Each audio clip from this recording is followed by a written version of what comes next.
Gracias por continuar junto a nosotros en la primera emisión de Informa TVX. Nos encontramos ya en el segmento de entrevista, martes 5 de septiembre. Como lo he anticipado, ya está conmigo Roberto Cañas, docente universitario y analista de asuntos políticos. Bienvenido, Roberto, qué gusto volver a encontrarnos. Igualmente, gracias por invitarme, Carlos. Qué bueno estar en TVX, en Informa TVX. Gracias a vos, Roberto, por tomar la invitación y estar con nosotros esta mediodía. Hablaremos un poco de la coyuntura de seguridad ciudadana, lo haremos en la primera parte de la entrevista. Y en la segunda, si el tiempo nos lo permite, también hablaremos de actividades políticas que se han dado en el fin de semana y del cierre de inscripciones, en este caso ante el Tribunal Supremo Electoral, de pactos de coalición por diputaciones y por consejos municipales, que es información que en el transcurso del día lo ha estado publicando el Tribunal Supremo Electoral. Pero de instancia vamos al punto de la seguridad pública que nos llama la atención, Roberto.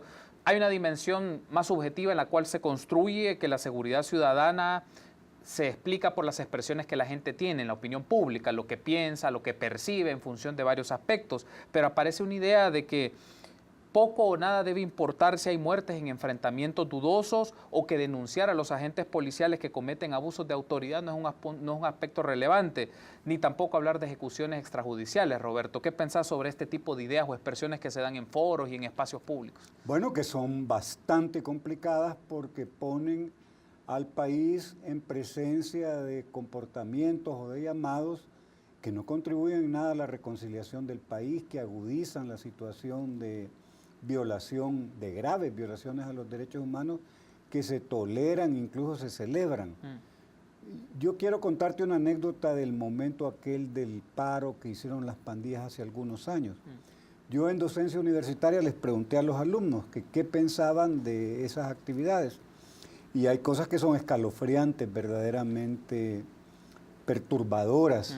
Había alumnos que te decían que había que matar a los pandilleros, a los hijos de los pandilleros, a toda su familia para lograr erradicar el problema. O que persisten esas ideas de que hay que incendiar los centros penitenciarios.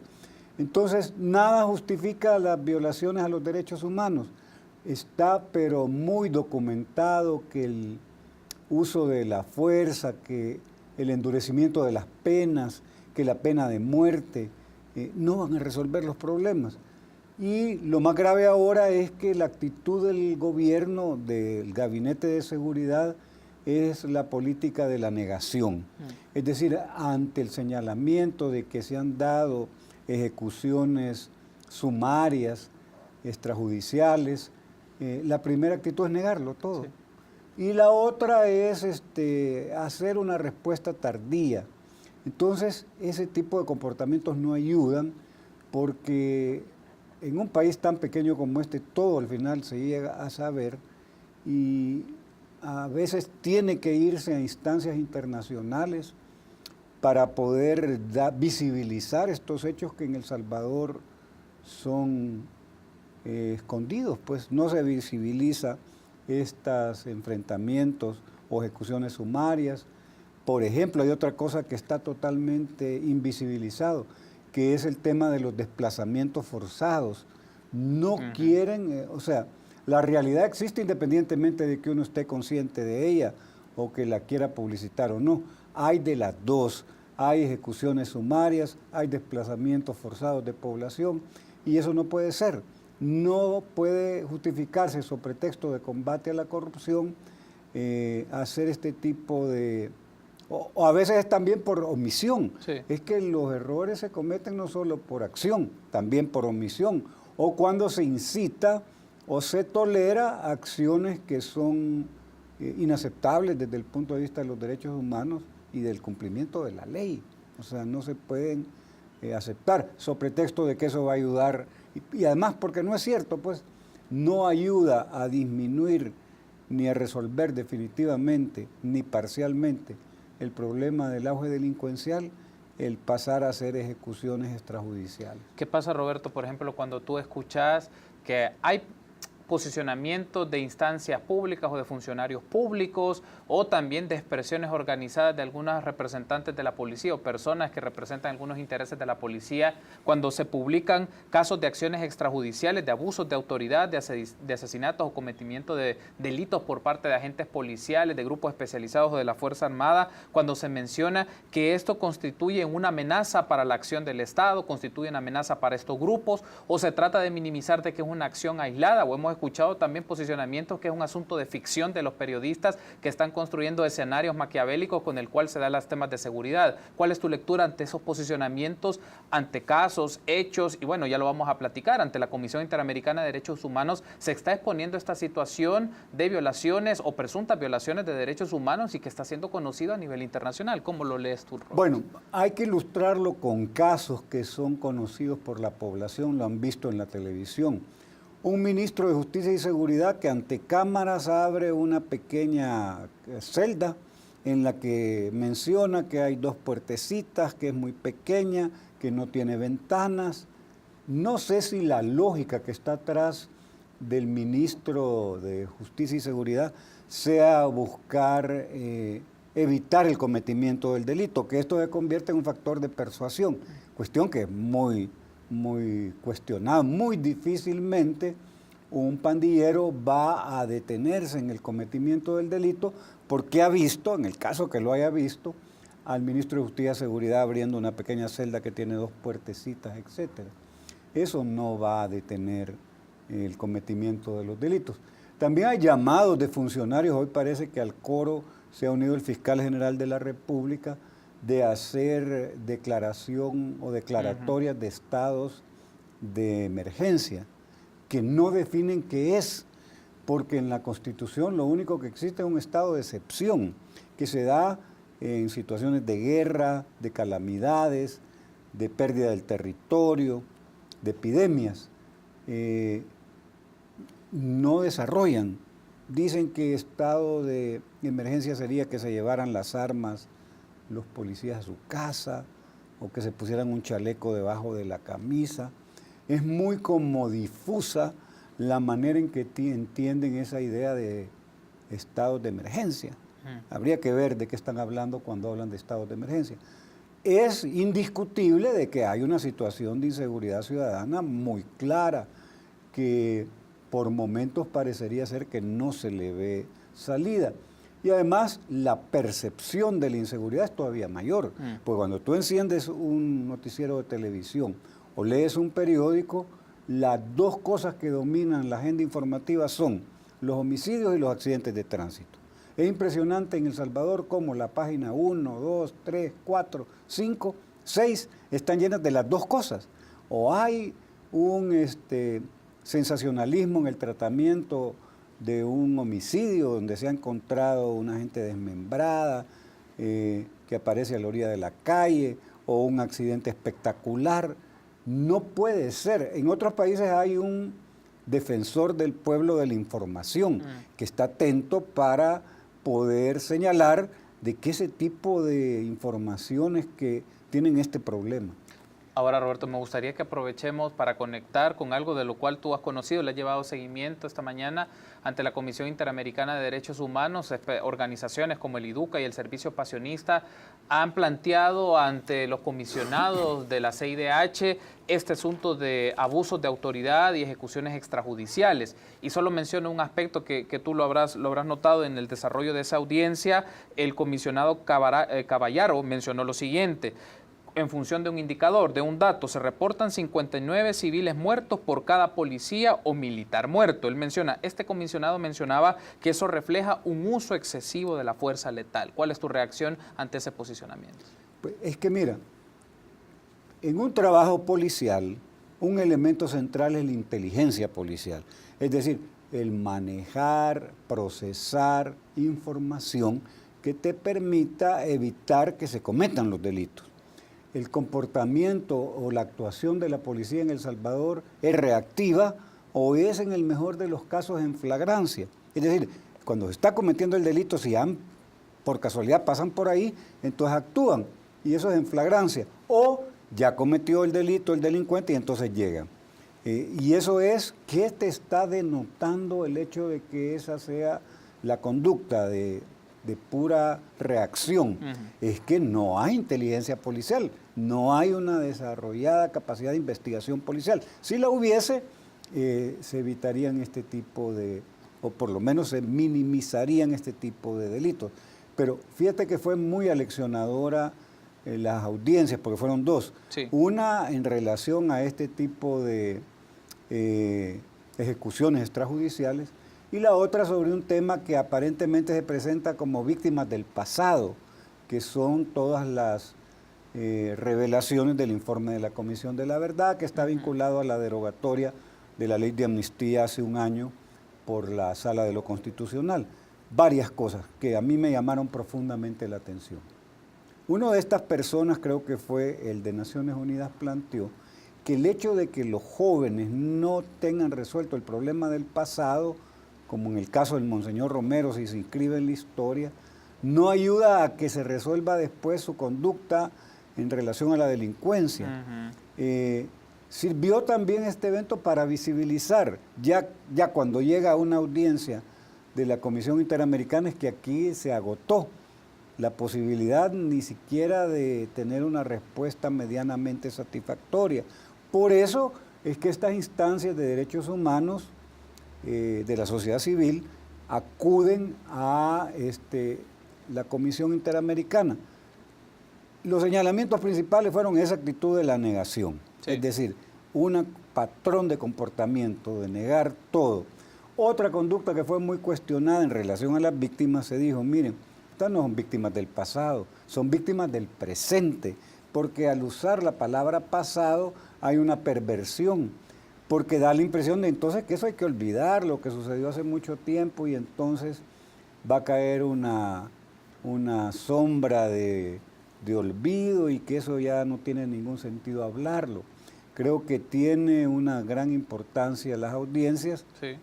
Señalaron también, mire, hay una conducta del gobierno de lo simbólico, es decir, reconocen culpas públicamente, hacen foros, crean mesas, pero al final de cuentas en lo concreto, especialmente en la atención a las víctimas y la reparación moral y material de las personas afectadas, tanto en los años pasados como ahora, no hay nada pues en lo concreto. Y quiero aprovechar, Roberto, para hacerte otra interrogante, que llevaste el seguimiento a la audiencia de esta mañana y como parte de representación del Estado salvadoreño, me refiero en este caso a la audiencia sobre ejecuciones extrajudiciales, participó en representación del Estado salvadoreño el viceministro de Seguridad Raúl López, y él mencionó que este tipo de denuncias que se le hace al gobierno en las instituciones como la Policía Nacional Civil ensucia el nombre del país, y que también mencionó por otra parte, el plan El Salvador Seguro ha sido considerado como un referente, o por lo menos quieren conocer la autoridad guatemaltecas y hondureñas por sus buenos resultados. Me gustaría tu posicionamiento ante esas declaraciones. Bueno, ahí hay varias cosas. Primero hay que ubicar el nivel de la representación gubernamental en la audiencia. Es decir, uno esperaría que el ministro de Justicia y Seguridad, o al menos el director general de Policía Nacional Civil, hubieran estado presentes.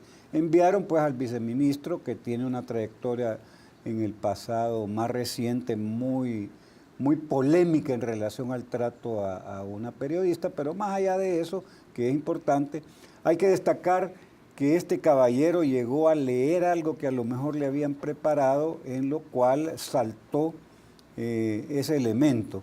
Es decir, parece que la mancha es para el país y no para aquellos que cometen delitos o aquellos que los toleran o incluso los incitan a hacerlo sobre pretexto de decir, vaya a hacer una lluvia de balas, los vamos a buscar hasta debajo de las piedras. Entonces, no es cierto que el tema sea un tema de manchar el país.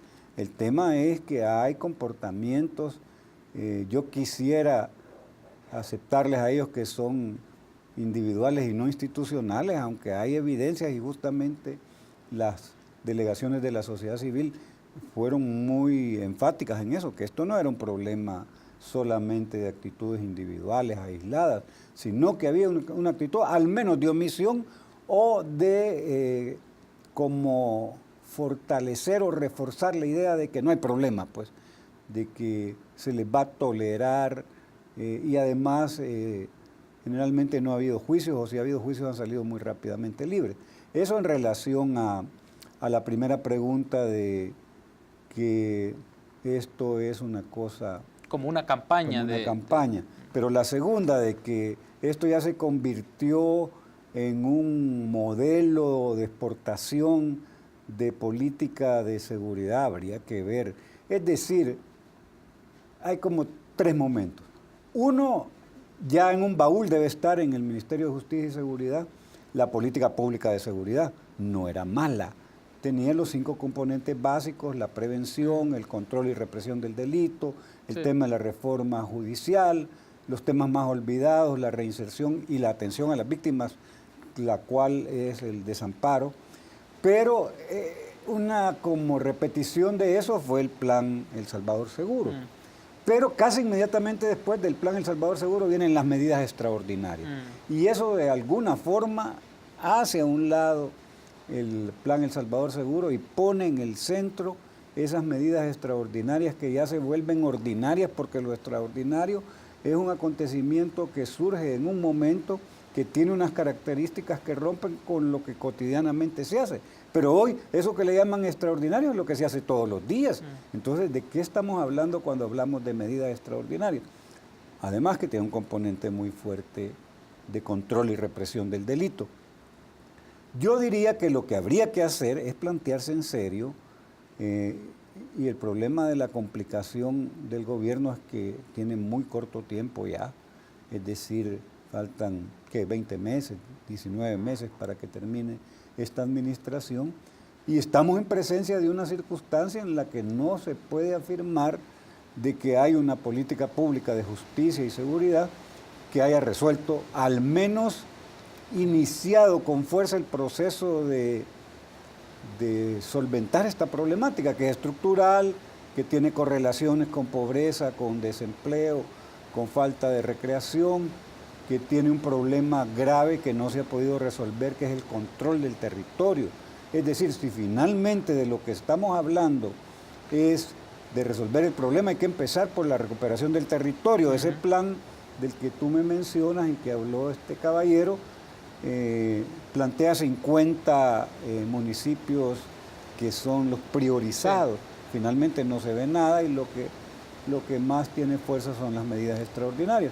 Entonces, llegó a leer algo que le habían preparado, que era como soso, que no contribuía a responder primero a los señalamientos de los miembros de la sociedad civil, que habían llegado pues con una serie de interrogantes. Entonces, les preparan un escrito, lo leen y termina la parte en la audiencia de la delegación del gobierno. Tenemos que hacer una pausa, Roberto, pero al regresar vamos a seguir analizando temas de carácter de coyuntura política. Permítanos una pausa. Volvemos en minutos.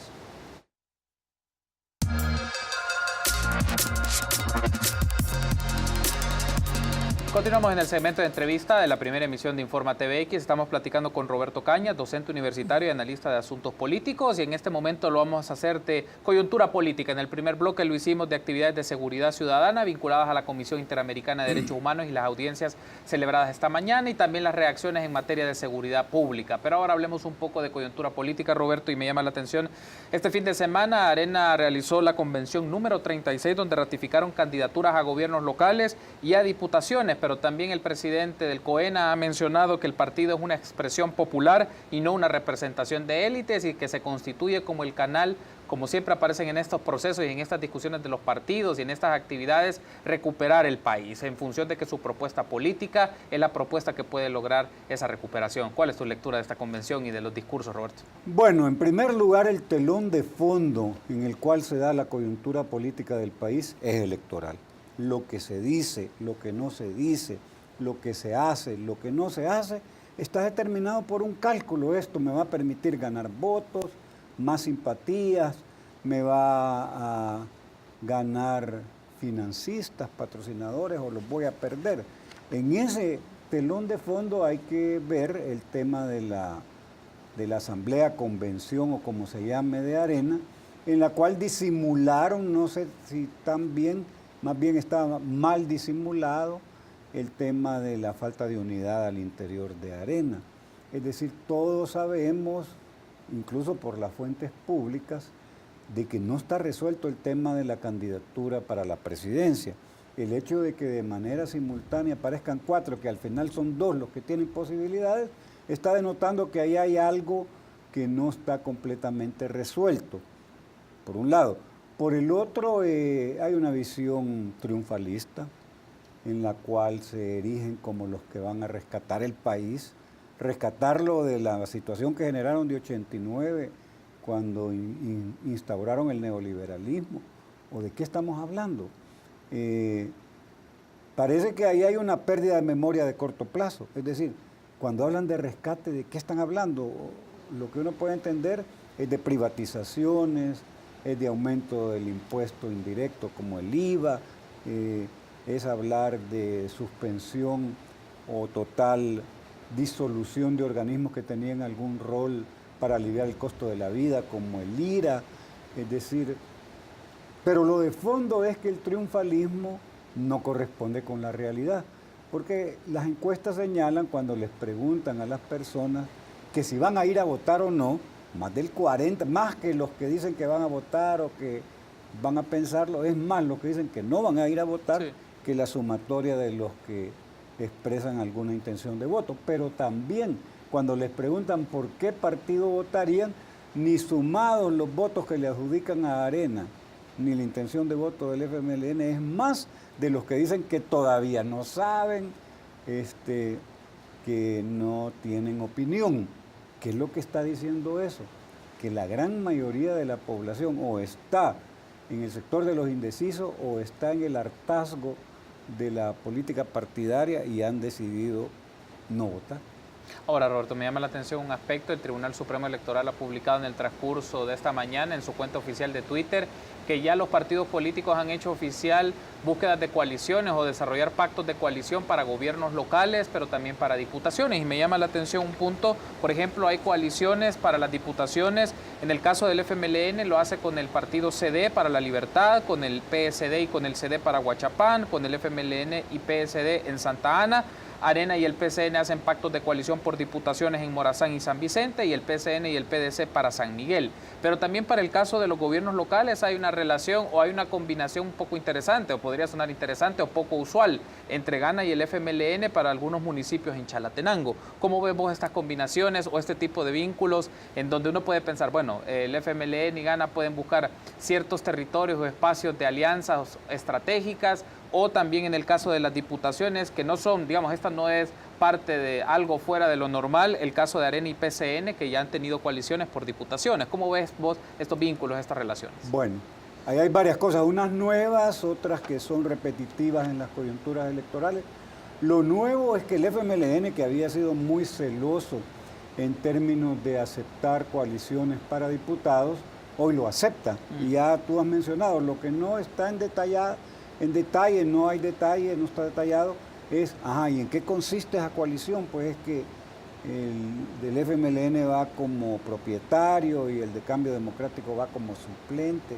¿De qué estamos hablando? Esa parte todavía no se ha hecho pública, no se ha dado a conocer. Y en los consejos municipales, pues ya era una práctica relativamente vieja el hacer ese tipo de acuerdos para poder llegar a ganar una alcaldía. Lo que está atrás de todo esto es porque la experiencia para el FMLN como partido de gobierno en estas administraciones, más en esta última de Sánchez Serén, ha sido amarga, es buscar tener al menos la mayoría simple en la asamblea, o si no se tiene, al menos lograr tener la llave de la mayoría calificada. Sí. El hecho de que no lo hayan tenido en esta administración los ha hecho llegar a reconocer, porque hoy lo hablaban en privado, hoy lo dicen en público. El FMLN como gobierno está asfixiado, está bloqueado. Ese reconocimiento, que es patético, denota varias cosas. Primero, que no tienen la suficiente correlación de fuerzas para poder hacer los objetivos, concretarlos como ellos quieren. Segundo, que ante esa situación pues van a tener que verse obligados a llegar a puntos, porque están condenados a llegar a acuerdos porque tienen enfrente problemas de finanzas públicas muy claros, a llegar a acuerdos. Pero vuelvo a la pregunta tuya para no hacer mucha digresión. Estas coaliciones son nuevas en lo legislativo. ¿Orientadas a qué? Porque lo que está en juego es el tema de la mayoría en la Asamblea Legislativa, y eso ha llevado pues incluso a considerar cosas que eran tabú en el pasado, como estas coaliciones para diputaciones. Yo, y lo podríamos hablar después de la elección, pero te lo digo desde ahora, creo que la aritmética legislativa en lo fundamental no va a cambiar, porque si no cambias el sistema, los resultados van a ser los mismos. Es muy difícil pensar que van a haber resultados diferentes con el mismo sistema electoral. Puede ser que ligeramente el número de diputados del FMLN baje y que ligeramente el número de diputados de Arena suba, pero cambios dramáticos yo no alcanzo a ver. Vamos a ver cómo le va a Gana, que presume de poder lograr en esta elección una cantidad bastante inflada de diputados. Yo considero que hacer como adelantos, previsiones de resultados electorales es muy aventurado. Sí. Las encuestas pues son mediciones del pensamiento de la gente en el día que les tomaron las preguntas. Vamos a ver qué pasa en los próximos días. Es evidente que va a ser una campaña electoral con mucha guerra sucia, con propaganda gris, acusaciones contra acusaciones, y también lo propio de estas campañas, la musiquita, los spots de televisión en cámara lenta, con tomas de avión, con jóvenes abrazando al candidato. La gente es un voto emocional más que un voto racional, también buscan el voto del estómago, pues, y ahí está toda esa entrega de cosas que buscan ganar intención de voto a partir de regalos. Y todo eso que ya sabemos, y además quitar DUIs, hacer labor de presión y amenaza, todo eso va a estar presente y más. Hay dos cosas que me llaman la atención para aprovechar el tiempo que nos resta, Roberto, y es, en el caso de Arena fue interesante porque hace algunos meses mencionaban de que iban a cumplir el calendario del partido y su prioridad era la estrategia para las elecciones del 2018, pero ahora hasta se habla de anticipar el proceso de las internas para las candidaturas presidenciales. Digamos, y ahí se menciona que ha sido un candidato en particular el que ha insistido y ha presionado más para que este proceso se anticipara y en principio para mostrar una estrategia para el 2018, ya definidos rostros para buscar los respaldos a nivel territorial, porque eso lo da un poco las candidaturas a nivel de diputaciones y de consejos municipales, respaldos territoriales para la elección presidencial del 2019. ¿Cómo queda este punto? Bueno, yo creo que al fin han entrado en razón los precandidatos a presidentes de que tienen que cortar sus campañas adelantadas en función de ver de qué manera disimulan que están unidos para no causarle problemas al partido en la elección de diputados. Sí. Por lo menos esta convención o asamblea fue ilustración de eso. Daban la imagen de unidad, se estaban juntos, muy alegres, no pasaba, aparentemente no pasa nada. Son maestros del disimulo, del fingimiento.